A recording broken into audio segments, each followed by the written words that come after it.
اومدیم خونه یک روز دام گرفتیم، نه سیم کارت خرید اومدیم. وقتی که ویدیو را میبینیم حالا ما سیم کارت خریدگی اینترنت پس شد یکی.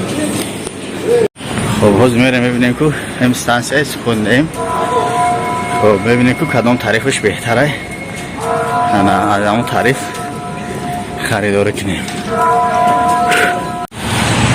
خب روز یک مقصد جایی که سرویسی که تاکسی شخصی تاکسی کار میکرده ایده تاکسی میسپرن ماشین میتن.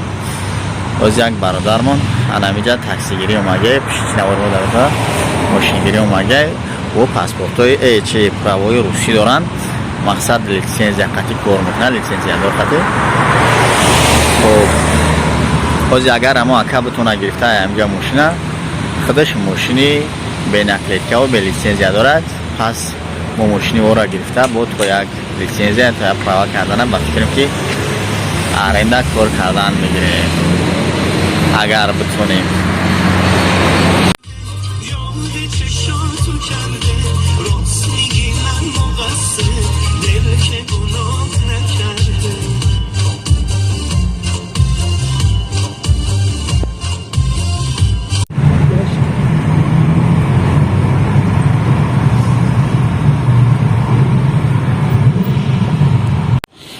روزی یکم دیروز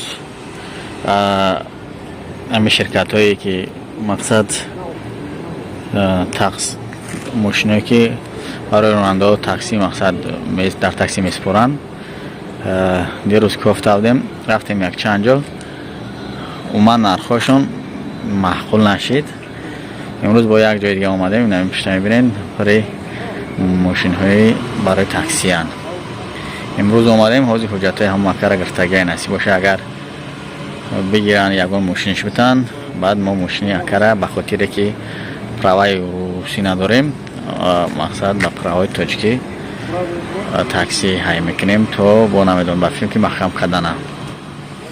درست تاکس سفر کفته سیم ماشین کفته سیم با ما اکره. خب رفتیم بعد جو در رجیستر سر و هر چیز پرابلم هم میکنن. حوزی اومدیم یک تاکس سفر که تاجیکو ده. خب ماشین گرفت اکمون. خب ما انی ماشینی اکره حوزی گرفتیم نصیب باشه. انا این ماشینه که میبینین بسم الله الرحمن الرحیم انا ایره حوزی نصیب باشه خمون های میکنیم یا بسم الله الرحمن الرحیم یا بسم الله. خب دیروز دوستان نوار کرده سابدیم ذریعه تلفون منمور دیگه کردن کنیسیم. رفتیم یک تاکسی پارک توجیکو همونجا ماشین من دادم با اکره. انا اینه ماشینه که میبینین نصیب باشه هایش میکنم انشالله. انا ماشینه که میبینین دوستان باز انشالله با امر خدا با دعای نیکی شما. خب انا ماشینه های میکنیم کرده میبریم. انا با دعای نیکی شما دعاگو باشه دوستان. خیلی ویدیو رکست نداریم که کرا را نشان بدیم حاضرشته. تشکر زیاد شخصی که در حق من دعا کردن. خدا همیشه نگهبانتون باشه.